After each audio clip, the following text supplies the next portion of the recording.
Oh wait, no longer. Greatness has arrived. Welcome to the Trophy Room, a PlayStation channel. I'm your host, Joseph, and today we are covering the breaking news that is the job posting that has everyone speculating, is PlayStation going multi-platform, and why, and my thoughts. So with all that said, with all that out of the way, Future Joe, take it away.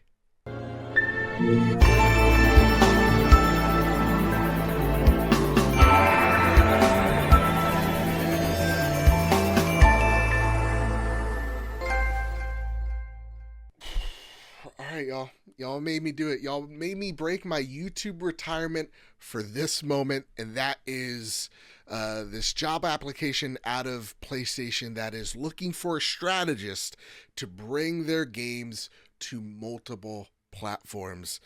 Let's first read the application. Let's scan it, and let's take a look at it. And maybe the internet's not freaking out over nothing, but I assure you, it absolutely is. So let's take a look at this. First, the overview. Reporting to the Vice President, Commercial Management, and Senior Director of Multi-Platform and Account Management, you will play a critical leadership role in shaping and executing the global commercial strategy for PlayStation Studios software titles. I can't emphasize words enough at this point. Across all digital platforms beyond PlayStation hardware, including Steam, Epic Games Store, Xbox, that's weird, Nintendo, that's even weirder, and mobile. This role is accountable for optimization or optimizing title profitability, words I cannot pronounce that are easy to and I struggle, ensuring cross-functional alignment and leading a high-performing team on multi-platform expansion, mid-range commercial, blah, blah, blah, right? So it says it right here. This is the quote everybody's taken away from it. It's multi-platformed, outside PlayStation hardware, including Steam, Epic Games, which we know and has been happening for a minute now, and now Xbox and Nintendo, and I just realized half my head was just cut out there. That being said, though, I've seen a lot of people go, whoa, Joe. Relax on this. Everybody needs to chill because, it could be just live service games, right? It could just be the microtransactions, your fair games with a money sign. It could just be Marathon. It could just be all the multiplayer games that they're working on. This doesn't mean the PlayStation first party games like your, your Last of Us.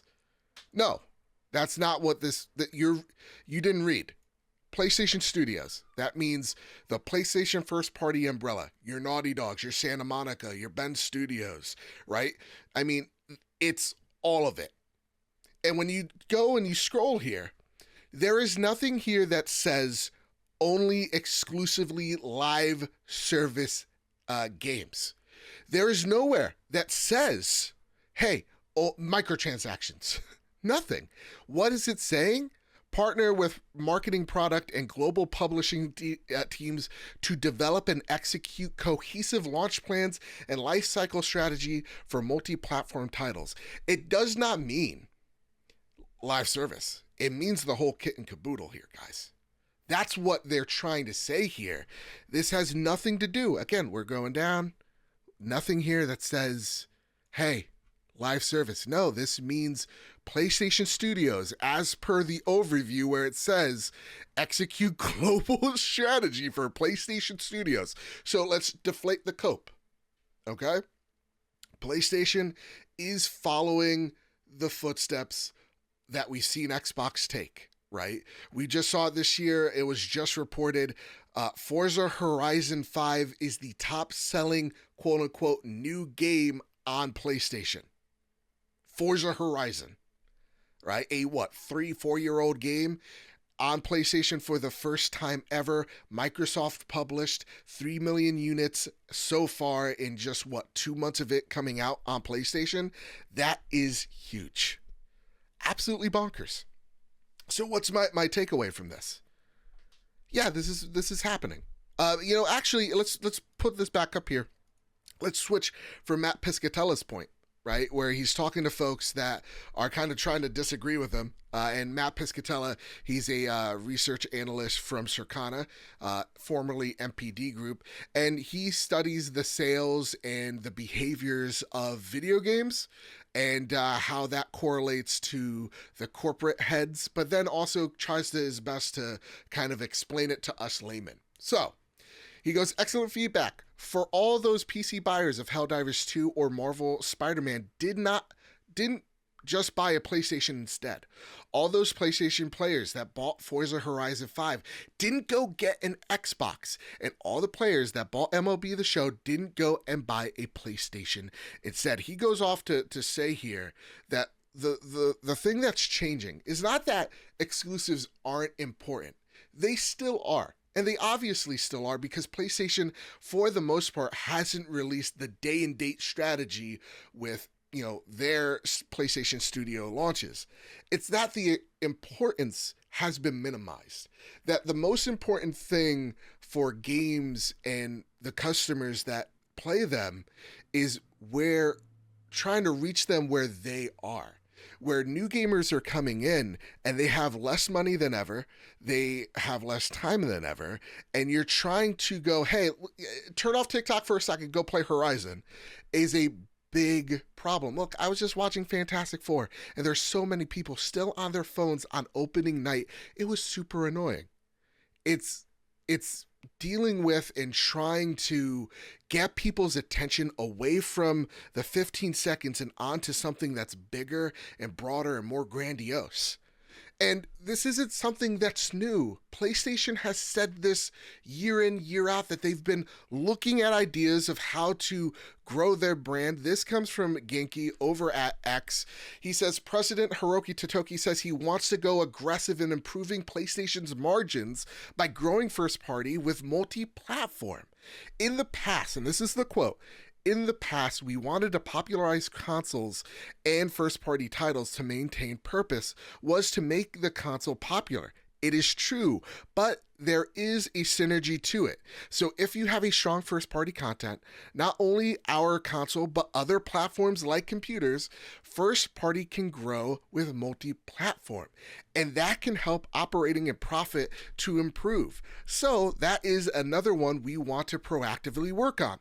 Personally, I think there are opportunities out there to improve our margins, so I would like to go aggressive in improving our margin performance, and that comes from Heroki Tutoki, the interim CEO of PlayStation, now CFO yet again of Sony, the broader group.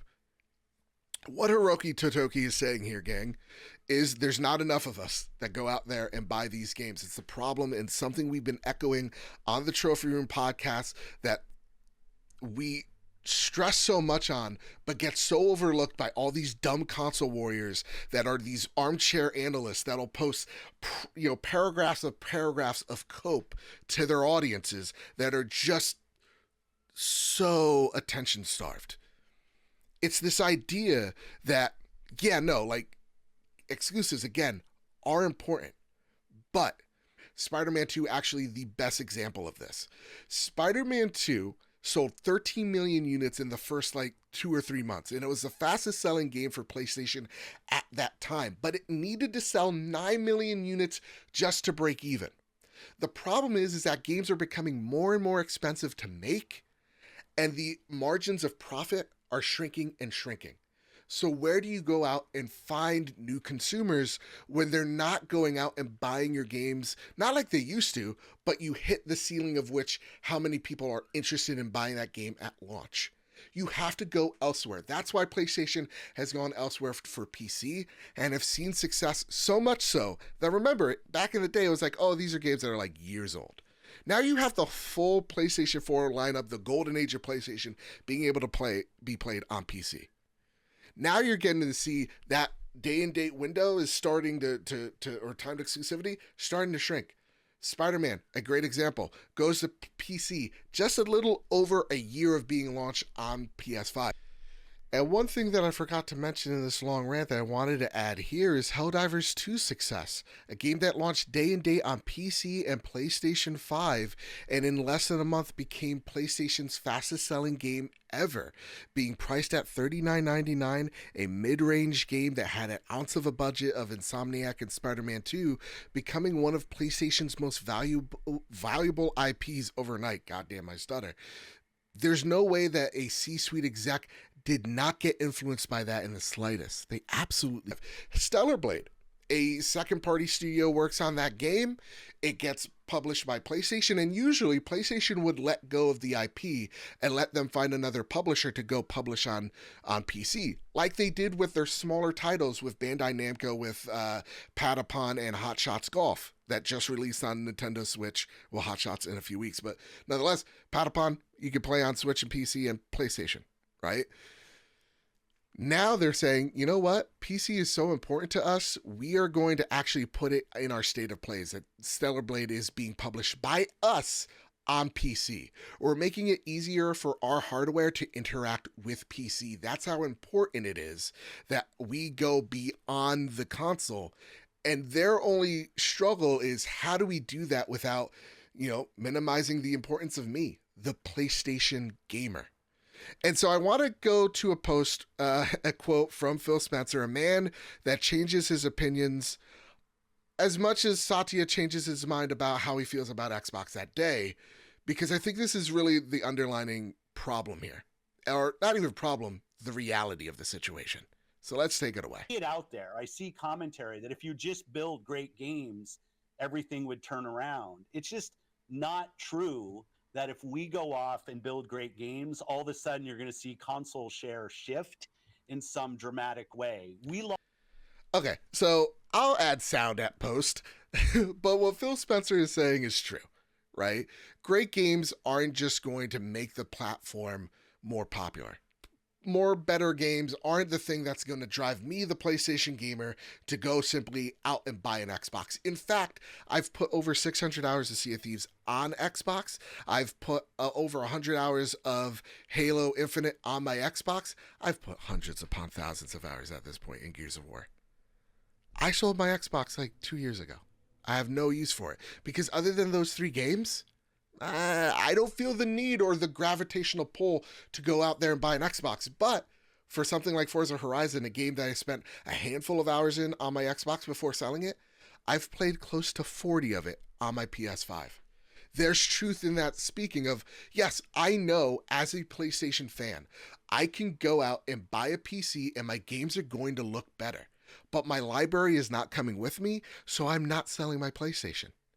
The fact is, I'm playing games like Marvel Rivals, Fortnite, and Call of Duty more than I ever have because I want to be gaming with my friends. That doesn't mean I'm not playing Death Stranding 2 or I'm not going for the plat in Death Stranding 2, because I absolutely am.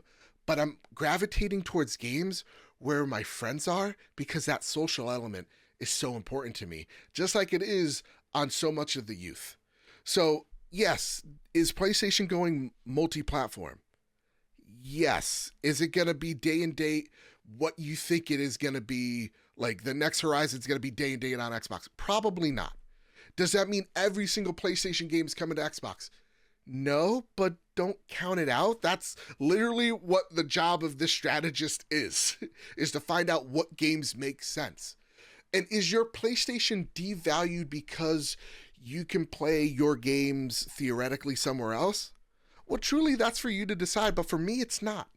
Because I've asked myself that multiple times, and for some reason, I bought a PlayStation 5 Pro, so that goes to show that I'm not leaving anytime soon. And I think we catastrophize it a lot to kind of make us feel more important than we really are.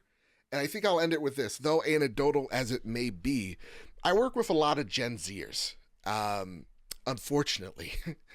And, I try to get the kids hip lingo so that, it minimizes my fear of death. So, I've been for real, no cap, talking to these kids on fire, on God. We were talking about SpiderMan 2 when it was launching. And one of these kids, they were just like, yeah, man, I'm super excited for this game. I can't wait. I love SpiderMan. I go, oh, that's awesome. I go, you have a PlayStation? And he's like, no. I'm like, oh, are you planning to get one? He's like, maybe. I'm like, yes, I'll see. I'll see where my money is. I don't have a lot of it. And then I stopped talking to him because he was gross. And I was like, for real, that's Skibbity B Ohio Riz, and I'm never gonna die. and then I turned on my Steam Deck just a month ago, and I saw him playing because I'm hip. I love a good mobile accessory. I love a good handheld, and I'm fancy like that. And in the heat of the summer sale, he picked up Spider-Man 2.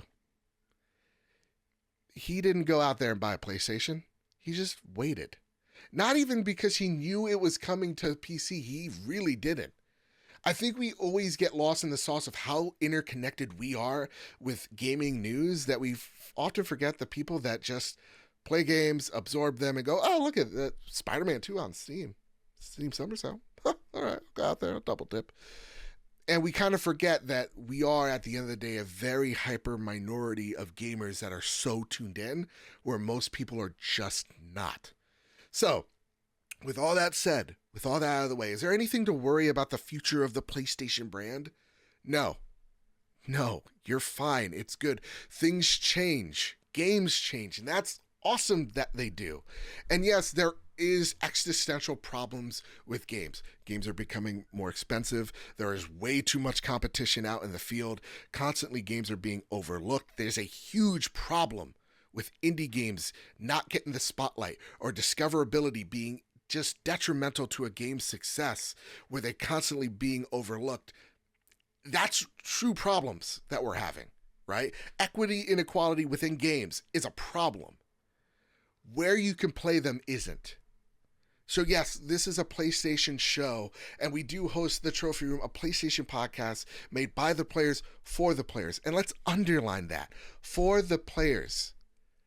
If someone on Xbox gets to play The Last of Us, and a game that I love so much, one of my favorite games ever made that they keep on remaking for some goddamn reason, nonetheless, cool, so be it. They get to play the game that I love. I don't care. God of War is one of my favorite games ever. Awesome. They get to, a Nintendo player gets to play Astrobot. Great. It's wonderful. Games are great. And just because we limit ourselves to the platforms of our choice doesn't mean that it gets devalued because someone else gets to play them. Again, I love PlayStation because of the people that make the games.